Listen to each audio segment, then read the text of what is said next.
Merci, Monsieur le Président. Madame la Première ministre, Mesdames, Messieurs les ministres et mes chers collègues. Madame la Première ministre, nous avons écouté votre déclaration de politique générale et nous l'avons écoutée très attentivement.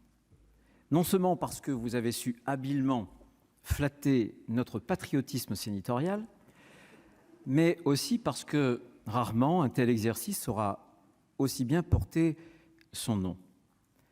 Puisque à la crise géopolitique dont vous avez parlé, la crise encore sanitaire, à la crise sociale et économique s'ajoute désormais en France une crise politique, une crise civique. Et précisément, cette crise politique, elle est générale, avec une France en voie de fracturation et des Français en voie de sécession. Naturellement, ce serait profondément injuste de mettre sur le dos d'Emmanuel Macron à la fois cette fracturation et cette sécession. Ce serait tout aussi injuste de ne pas reconnaître que depuis 5 ans, tout s'est aggravé. La fracturation et la sécession. La fracturation s'est aggravée. Regardez la carte électorale de la France lors de ce précédent vote. Vous avez là l'image d'une France en pièces détachées. Jamais le vote des Français n'ont autant dépendu de leurs revenus, de leur diplôme, de leur âge, de leur territoire. À l'instant, vous aviez parlé de l'assignation des Français, mais tout se passe comme si les Français étaient assignés dans leurs différences. C'est un aveu d'échec et un terrible paradoxe pour celui qui avait théorisé la disparition, souvenez-vous, des clivages. Les clivages sont de retour, chers collègues. Ils sont de retour, plus radicaux encore dans leur forme politique. Vous avez vu l'Assemblée nationale. Et peut-être plus dangereux lorsqu'ils échappent aux catégories politiques. Alors, Madame la Première ministre, vous devez, et si vous voulez vraiment réparer ces fractures françaises, vous devez parler aux Français comme à un seul peuple. Plus de Français qui ne sont rien, plus de premiers de cordée, plus de Gaulois réfractaires. Réparer les fractures françaises d'abord. Cette fracturation qui s'est aggravée et la sécession aussi qui s'est accélérée. Elle s'est accélérée à cause de l'en même temps. Un en même temps qui n'aura rien réglé et qui aura tout abîmé. Il n'aura rien réglé parce que, de zigzag en tête à queue, ce président virevoltant d'un revirement à l'autre s'est enfermé dans l'impuissance. Et Jupiter s'est transformé en Gulliver, pris dans les fils de ses propres contradictions. Je voudrais vous en donner un ou deux exemples. Vous avez beaucoup parlé des souverainetés, la souveraineté énergétique. Vous avez fermé Fessenheim, une centrale nucléaire, et on va ouvrir Saint-Avold, une centrale au charbon. Bien sûr, je vous ai entendu, et nous ne nous opposerons pas a priori contre la nationalisation d'EDF. Mais vous savez que ça n'est qu'un moyen, et que ça n'est pas du tout suffisant. Traitez aussi la question de la tarification de l'énergie, de l'électricité au niveau européen. 2 grands pays viennent de le faire au mois de mai, tout récemment. L'Espagne et le Portugal. Vous avez parlé de la souveraineté alimentaire de l'Europe. Et on vient d'apprendre qu'il y a un accord de libre-échange avec la Nouvelle-Zélande qui ne respecte pas, en termes de pesticides, les normes que nous imposons, nous, à nos agriculteurs. Alors ça rime à quoi?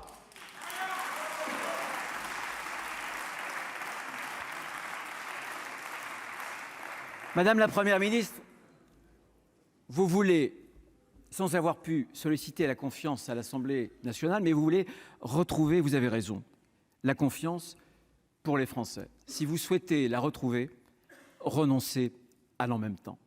Faites des choix clairs, des choix nets, une boussole, un cap. C'est ce que nous vous demandons d'abord. Et ça tombe bien parce que vous l'avez sous-entendu, vous l'avez même un peu souligné.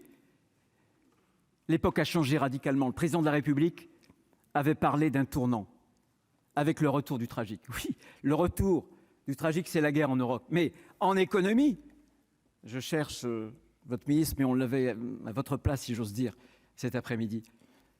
Le retour du tragique en économie, c'est quoi? C'est le retour de la réalité. Ce sont des taux qui ne sont plus négatifs. Ce sont des taux qui sont en train de s'envoler. L'inflation aussi, qui les suit, bien sûr. La croissance, vous avez dit que la dette serait remboursée avec la croissance. Non, parce que la croissance fléchit.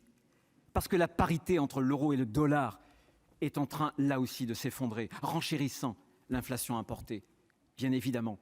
Donc il faut abandonner le « en même temps », c'est-à-dire renoncer à la politique de l'argent facile. Qui peut croire ici et ailleurs, pour ceux qui nous écoutent, que demain dans le monde, les nations qui compteront seront celles qui auront dépensé sans compte? Et qui peut croire un seul instant que les nations qui ne tiennent pas leur compte tiendront demain leur rang sur la scène internationale? Bien évidemment. Le quoi qu'il en coûte aura été, je le crois, terrible. Pas seulement parce qu'il aura beaucoup coûté en centaines de milliards d'euros à la France. Des centaines de milliards d'euros qui sont sans lien, comme l'a dit la Cour des comptes à plusieurs reprises, avec la crise du Covid. Ce qui aura le plus coûté dans le quoi qu'il en coûte à la France, c'est un changement culturel. C'est cette fausse croyance donnée aux Français. Et vous l'avez dit à l'instant, vous avez parlé de rapport au travail. C'est cette torsion du rapport au travail que le quoi qu'il en coûte a bouleversé. Faire penser, laisser penser aux gens, aux Français, que l'État peut tout, qu'il peut pourvoir à tout, et que l'amélioration du sort de chacun dépend in fine de l'État. Ce qui est faux, plutôt que sa volonté personnelle, plutôt que des fruits de son travail. C'est ça la grande question. Madame la Première ministre, vous n'obtiendrez rien de nous, rien, si vous n'abandonnez pas ce quoi qu'il en coûte. Et dès cet été, et dès dans quelques semaines sur le pouvoir d'achat, nous ne cautionnerons pas de nouvelles dépenses si elles ne sont pas gagées, si elles ne sont... Oui, nous ferons des propositions qui ne sont pas celles-ci, voyez mon cher collègue. Vous voyez, je l'ai déjà annoncé, mais nous ferons des propositions sur les carburants. Mais pas de nouvelles dépenses s'il n'y a pas de nouvelles économies. Pas de nouveaux chèques s'il n'y a pas des mesures d'encouragement par le travail, parce que notre marque à nous, c'est de penser que le pouvoir d'achat procède d'abord du travail et non pas des chèques sans provision faits par l'État.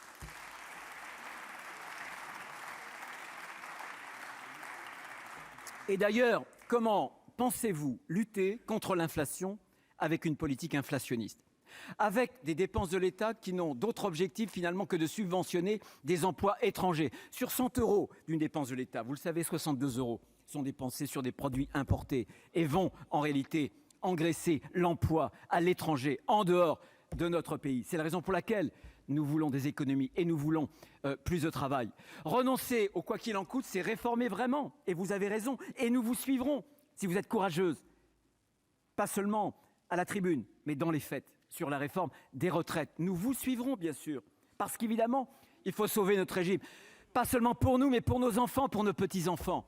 Pour cette solidarité dont souvent j'entends les uns et les autres rebâcher le refrain. Il faut le faire concrètement.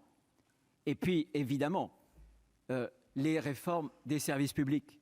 Nous avons 3 grands services publics qui sont en déshérence. La santé, la sécurité, la justice, vous l'avez dit aussi. Et puis, vous avez l'école. Ne pensons pas un seul instant, mes chers collègues, que la dépense publique peut tout. D'ailleurs, si la dépense publique était la mesure de l'efficacité des services publics, la mesure de la qualité des services publics, avec 10 points de plus de PIB par rapport aux partenaires européens, puisque vous avez parlé de l'Europe, alors nous serions à l'avant-garde du bonheur universel, bien évidemment. Et le Ségur de la santé illustre ce contresens de façon spectaculaire. Il ne suffit pas de dépenser des milliards. Dépenser sans réformer, c'est échouer. Nous vous ferons des propositions sur l'hôpital, sur les déserts médicaux. Nous avons déposé une proposition de loi. Ne pensez pas un seul instant que de s'en remettre aux élus locaux, ce sera suffisant. Non, ça n'est pas possible. Nous voulons une sécurité sociale qui soit la même sur tous les territoires.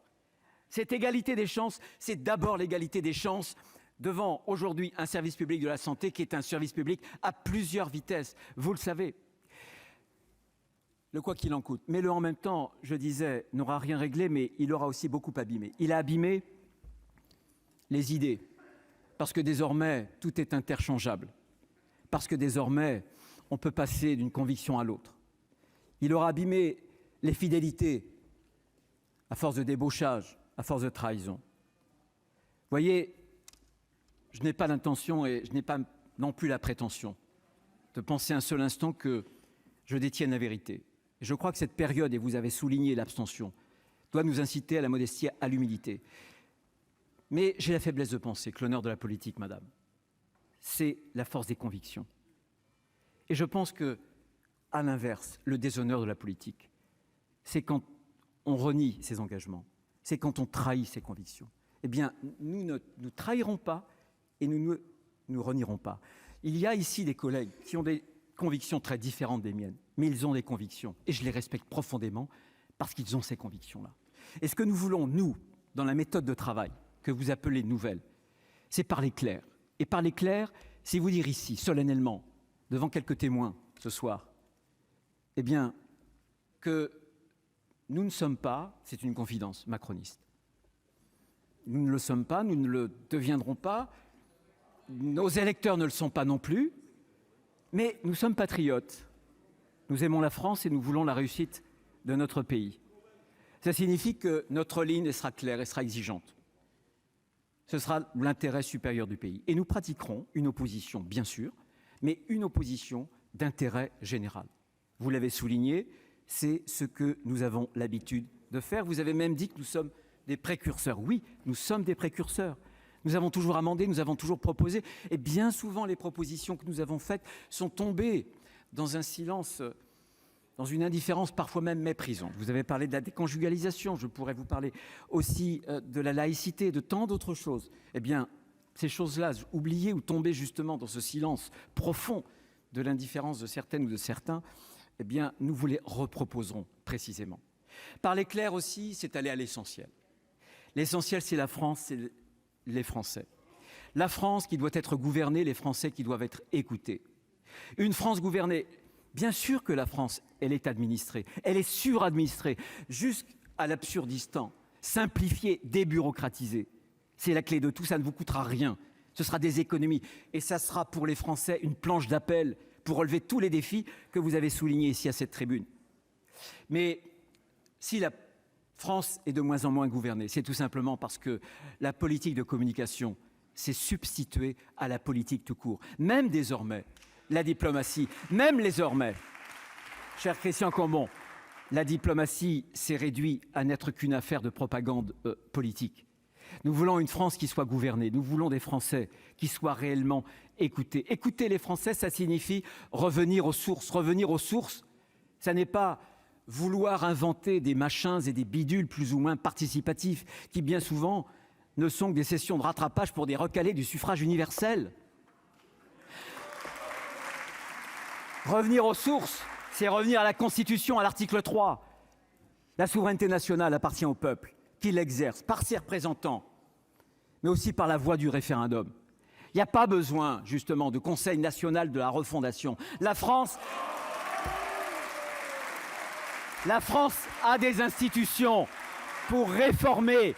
Elle a un Parlement que vous devrez respecter en faisant moins d'ordonnances et en les ratifiant. 80% d'ordonnances ne sont plus ratifiées. C'est une entorse constitutionnelle, bien évidemment. Mais aussi, elle a un peuple, la France, un peuple qui veut être écouté, que vous devrez consulter beaucoup plus par la voie de la démocratie directe. Sur des grands sujets, vous avez cité l'immigration. Élargissez le champ de l'article 11. Nous vous suivrons. Ça n'est pas normal qu'aujourd'hui, les Français, sur des questions aussi importantes, aient toujours été laissés à l'écart de ces délibérations. Madame la ministre, pour terminer, pour conclure, Général de Gaulle avait l'habitude de dire que la politique, c'est une action au service d'un idéal.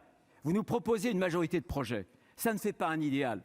Je pense que si la confiance est aussi bas aujourd'hui, c'est parce que la politique se refuse à viser haut, toujours plus haut.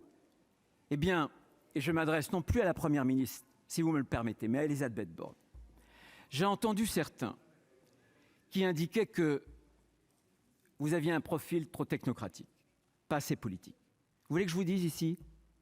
moi je vous dis solennellement que la politique, ce n'est pas une affaire de profil, que la politique, c'est une affaire de courage. Ce qu'on attend de vous ici, ce que les Français, voyez, attendent de vous, c'est le courage de relever la France. C'est un courage qui consiste à dire aux Français, croyez en vous-même, croyez en la France, ayez la fierté d'être Français. Parce que la France, c'est un combat toujours recommencé contre la fatalité. Madame la Première ministre, à chaque fois que vous porterez l'intérêt supérieur du pays, nous serons là, nous serons aux côtés de la République, aux côtés de la France.